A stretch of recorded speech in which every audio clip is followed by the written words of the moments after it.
Black Sheep's time to shine. My name is Mello, and this is the place where all of the different kinds of black sheep can come together judgment-free. And please remember that the little things in life do indeed matter. If we can't do the little things right, we're not going to be able to do the big things right. It's why I carry these wands around everywhere I go. Now, in today's video, I want to touch on the two biggest criticisms I get from the people who see my content. And the first one is they'll say, the word narcissism is just being thrown around too much. Now, when you hear that, partially this is a way to kind of dismiss or discredit what I'm saying a little bit as being ridiculous. But also, I think underneath it, if you examine it, what I would say is going on is they don't like the fact that I'm spreading awareness of these kinds of behaviors that narcissists do. And I'll say it again, it's not about the labels of what someone is. It's all about the behaviors, the toxic behaviors. So whether it's gaslighting, flipping the script, blame shifting, playing the victim, whatever it is, it's important to identify these problematic behaviors. And the people who say the word narcissist is just being thrown around too much, it comes off to me as trying to dismiss what I say, trying to get me to stop talking about it, and then maybe even, depending on who said it, you're not making it easy for me to manipulate others anymore by spreading this awareness, so please stop. But other than that, I don't tell anyone to be throwing around the accusation, oh, you're a narcissist, oh, you're a narcissist. I will always say, focus on the behaviors, not the labels. The labels don't matter nearly as much as the behaviors do. And if someone is consistently acting in a toxic way, an abusive way, a manipulative way, that's going to be a problem no matter what the label is. So again, focus on the behaviors much more so than the labels.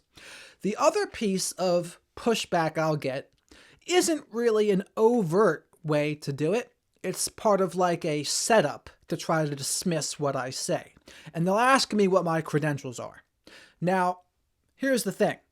I have gone to school for a master's in mental health counseling program, and I did that to become a coach. And I've been an addictions counselor before, and I don't have a doctorate. I don't have a professional license in these things that I'm talking about. So if that's really going to be a problem for people, if you're the kind of person that thinks I only believe people if they have a credential, then I'm not the person for you to be listening to. But before you tune out, I'll tell you this.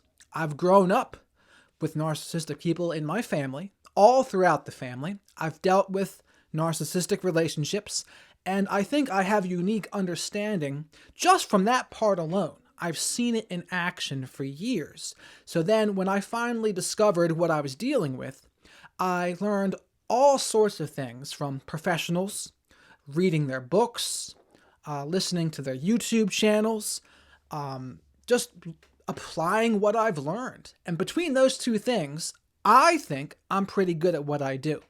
But people will say to me, what are your credentials? And if I say, oh yeah, I'm not a doctor, and I don't have the license that you want me to have, they'll say, see, that's how we know he doesn't know what he's talking about because he doesn't have a license.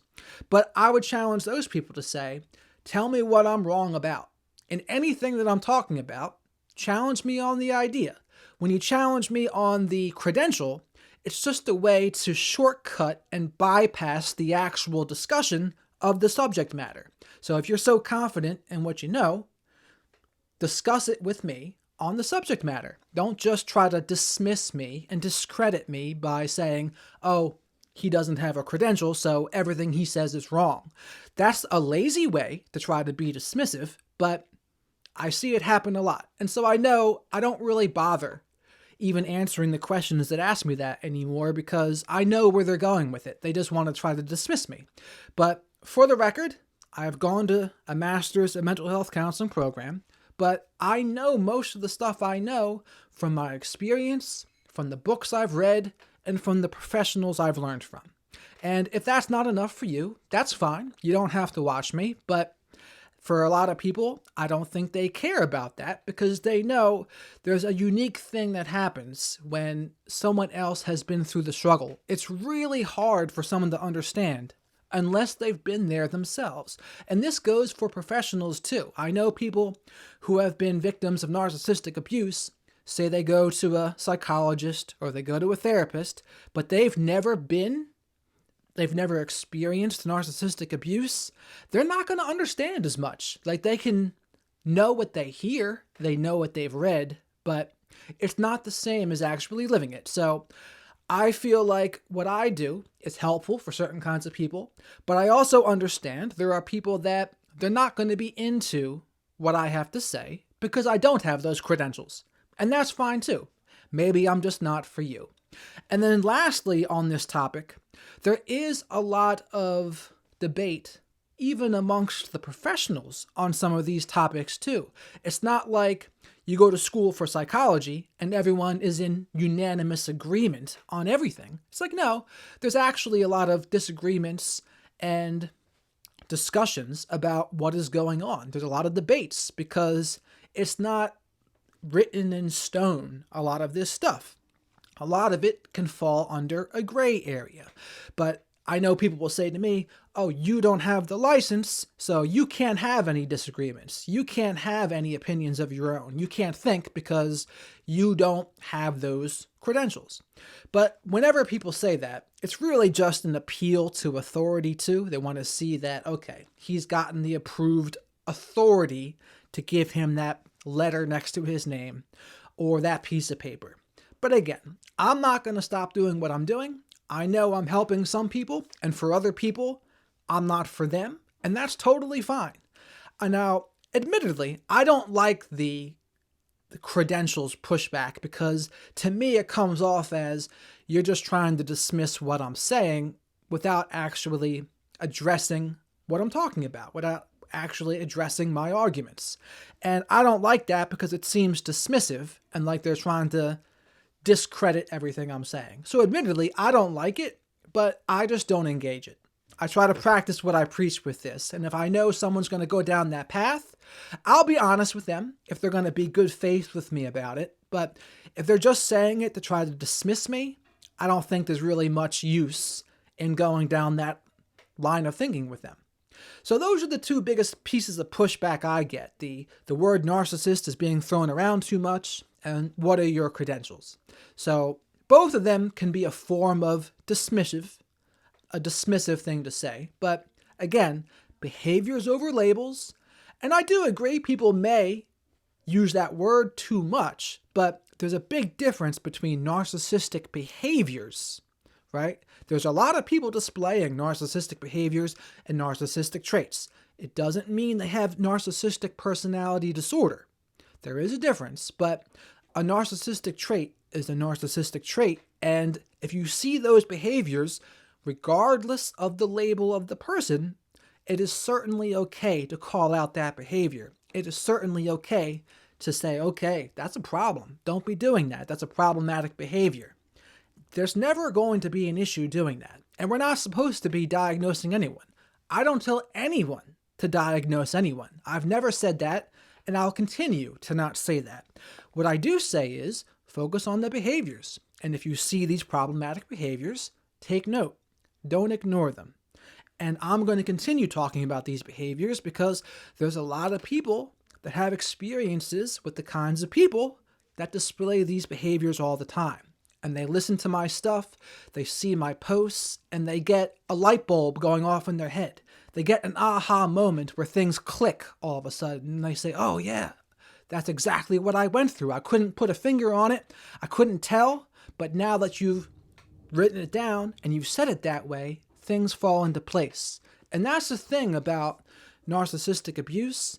You don't know it a lot of times. And that's why I call it, when you finally become aware, it's a sixth sense moment, because you really didn't know. You didn't know. You couldn't tell because you didn't know the behaviors. You couldn't put your finger on and label exactly what the behaviors were. Like, oh, that was gaslighting.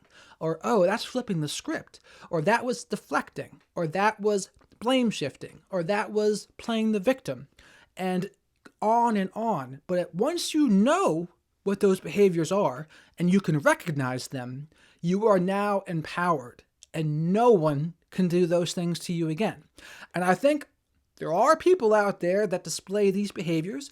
Maybe they have NPD, maybe they don't, but they don't like me talking about it because they think you are going to make it harder for me to manipulate others in the future. So they'll say, what are your credentials? The word narcissist is being thrown around too much. Anything to get me to stop spreading the awareness I am. But tough luck there, fellas. I'm not going to stop. And I think what I'm doing is helping a lot of people gain awareness and leave situations that are not good for them. It's happened a lot already. I know it because the boyfriends and husbands have reached out to me, blaming me for their relationships ending, which is what? A lack of accountability on their part, that some stranger that's making videos on YouTube and on Facebook, it's his fault that your relationship ended? Talk about not taking accountability, talk about deflecting, talk about blame shifting. And I mean, if that's how they're going to respond to a conflict when they're called out, I can only imagine what they're doing to their girlfriend or wife at home. Probably the same thing, except times 10. Probably abusive too, for that matter. So that's why I'm not going to stop. I'm not going to stop doing what I'm doing because I have integrity to know that what I'm doing is helping, and I'm not going to spread any misinformation. I'm not going to talk about things I don't know to be true. That's just how I'm going to play things here. So if you've gotten this far, thank you very much for watching. Comment below what you think about this video. Share the video with others that you think might benefit. Subscribe if you haven't already. Hit the notification bell. And if you liked the video, please remember to like it. That always helps in the algorithm too. So with that, thank you very much for watching, and have a great rest of your day.